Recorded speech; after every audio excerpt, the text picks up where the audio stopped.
Welcome back to the channel. This is the Action Figure Grader. Thank you so much for watching. Be sure to leave me a like if you enjoy my content, as it does help out with other people finding my channel. I do have some early card backs that sold, and like I've done in some other videos, I'm going to compare them as best as possible to sales history on Hakes, just to give you an idea of how prices are changing or moving over time. And then I've got some later card backs as well. Pretty big assortment here, so we're going to dig right in.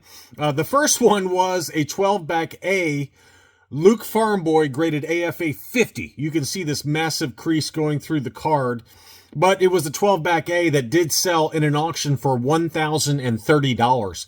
And I was just curious to try and find another 12-back A Luke Farm Boy in low grade like this on Hakes to see if anything similar had sold. And I really couldn't find much. There were a couple that I did find that were higher grade. Just for comparison's sake, this one sold in March of 2024, so last year, about a year ago. It was an AFA 70 plus punched example that sold for $1,570. So about a 50% difference going from an AFA 50 to an AFA 70 plus. And then here was another one that sold back in 2022. That was an AFA 70. This one did have the white figure stand that you can see here. And there are a number of examples for Luke Farm Boys on the 12A that have a white figure stand. It's considered a very desirable variant and a very rare variant, and they go for big money. So even an AFA 70, as you can see here, the value code was $5,000 to $10,000, and it sold for $4,023 after the buyer's premium. But anyway, I just wanted to point that one out because that was an interesting variation that I had never really known about, or maybe I did and I forgot about it, which is more likely. But white figure stand on the 12-back A Luke Farm Boys are apparently very rare if you have one of those. So those were the best kind of comps I could find for that one. Here was a 12-back C AFA 75 plus. That one did sell in a buy it now situation for $3,000.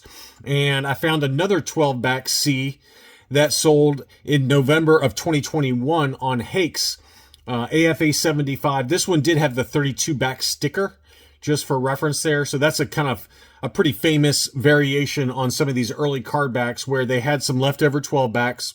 And at this point, the 32 backs were already out in retail. And so they slapped these stickers on there on the 12 backs, and they're very desirable among collectors. This one sold for $32.45. So it's not a direct comparable, obviously, but they were both 12-back Cs in the same grade. This one just happened to have the 32-back sticker, which does get a premium. Next up was an AFA 80 21-back A for Luke X-Wing. So very nice punched example. That one sold in a buy it now for $2,400. And I did find another 21-back A Luke Skywalker X-Wing AFA 80. This one did have a big price sticker on the front there. The value code was $1,000 to $2,000 on that one. That one closed in March of 2022 for $1,456. So just an interesting comparison there, that 2 years ago, one of them sold for, $1,450. This price of $2,400, I personally think that's probably an overpay. All right. I think you could probably get that in an auction sub $2,000 pretty easily. So especially a punched example like that, I wouldn't pay $2,400 personally, but I'm not dogging if you did. I'm just saying that in an auction, I think it probably doesn't even approach $2,000 in an auction. So next up was an AFA 75 for a 12-back B R2D2. And this one was a punched example, clear blister, that sold at an auction for $777. And I was like, wow, that seems really low to me. And that kind of was the impetus for why I'm pulling up some of these Hakes closed sales, because I really wanted to check this one out. That was an AFA 75 12B. I mean, 777 seems really low to me. So I did pull up a 12B AFA 75. This one sold for $678. And this one was a 75 plus that sold for $1142. This one was in March of 2023. This one was in 2019. So a long time ago. And so if you compare that versus this one, we're talking, about $100 difference today, 2025 versus, 6 years ago. So you're almost getting them at prices from 6 years ago. And that was a pretty eye-opening thing to me for a 12 back. Admittedly, it's a 75 grade, not the highest grade, but given what this one sold for in 2019, that was only $100 less than where this one just sold for. That was pretty surprising. And again, this one that closed in 2023 was a 75 plus, so a slightly higher grade. It was also unpunched, and it sold for significantly higher. So again, just an interesting comparison. Here was a 12B Sand People AFA 75 that sold for $762. And that was also an unpunched example, no price sticker. Here was another one that was also unpunched, no price sticker, also the same grade, that sold for $843. So $762 versus $843. This one just closed in July of 2024. So you could make an argument that this was a really good deal relative to this one on Hakes that sold, let's call that 6-7 months ago. And then the final one I had for the Hakes comparison before we just dig into the huge lot of other items I have to go through was a 12-back B gray-haired Ben Kenobi AFA 80. That one sold in an auction for $1,900. And this one was an AFA 80 gray-haired Ben Kenobi. This one was in 2023 when it closed, and that sold for $1,180. So again, it's kind of all over the map, right? This one was a punched example. This one was unpunched, but it did have the big Toys R Us price sticker. So it did go for $1,180 versus $1,900. So some of them are up, some of them are down, but I just thought that you guys would enjoy seeing some previous data points for some of those early card backs.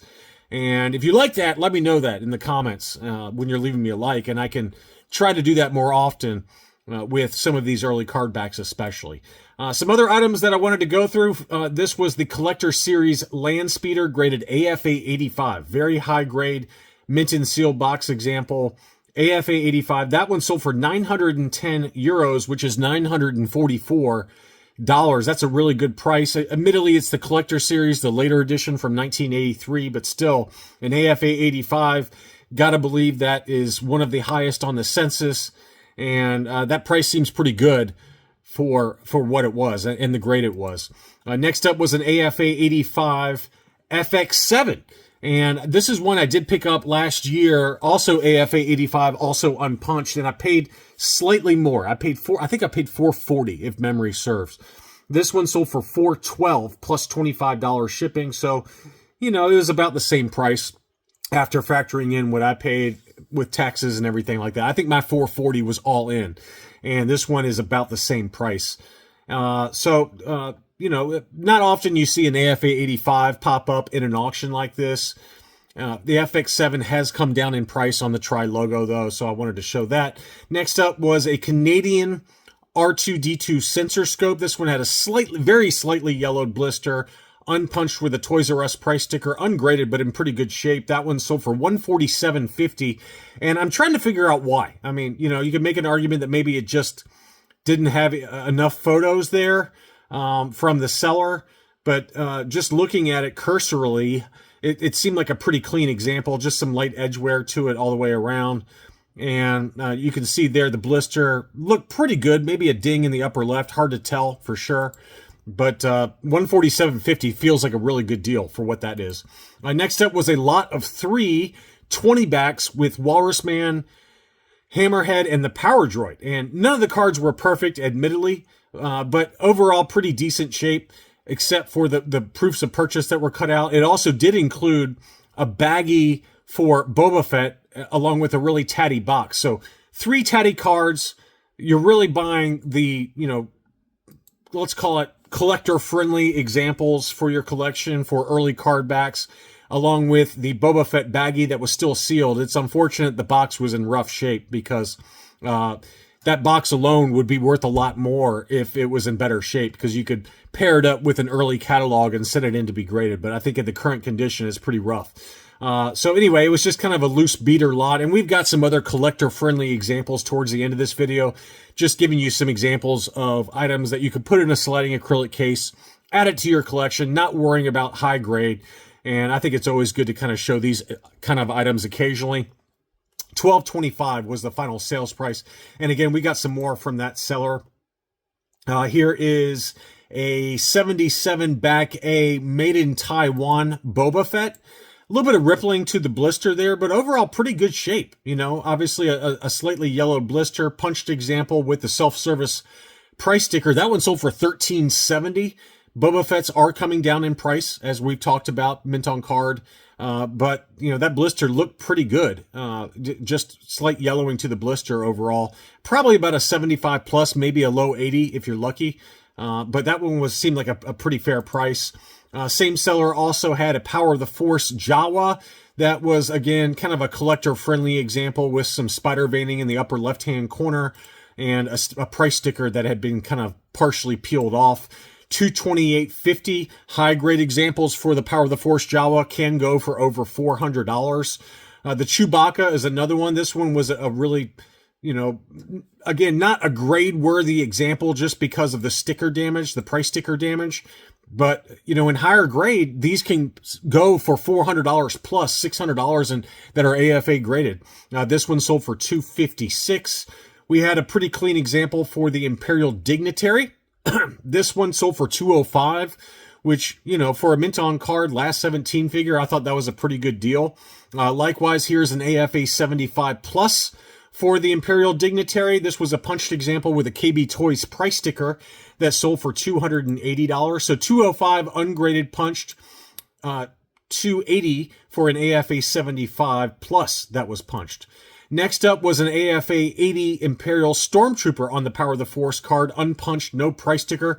That one did sell on one bid for $1,000, $1,000 on that one.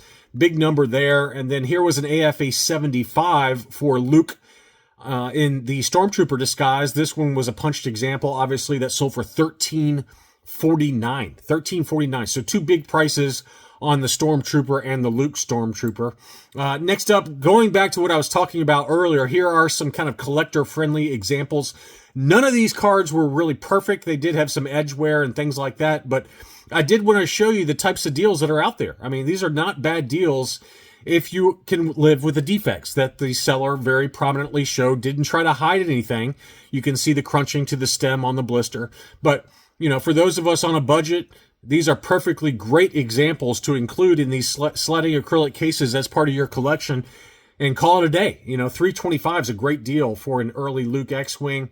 Here was the 32B Bosk that sold for $210.50. We've seen high-grade examples go for $800 to $1,000 that are clear blisters. So, you know, for a 32B Bosk, kind of the poor man's debut card, that's not a terrible deal at all for $210.50.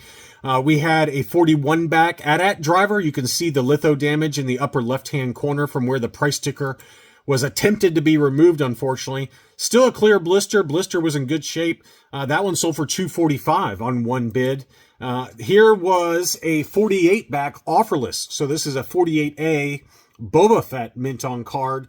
That one sold for $23.75. Very clean example, probably a 75 plus at minimum. You can just see some very light edge wear to the card, but the blister was in great shape. Stem was in great shape. I mean, to me, it's got a good chance at an 80 grade. And $23.75 for a 48 back A offerless. Tough to find that particular card back. That seems like a pretty fair deal. This was not mint in seal box, but I just wanted to at least show you the types of great items you can get and how good they look inside a sliding acrylic case. This Rebel Command Center in high grade, when it's factory sealed, can go $1,500, $1,800 or more. And I've seen those go for that price. So this is obviously a used contents example.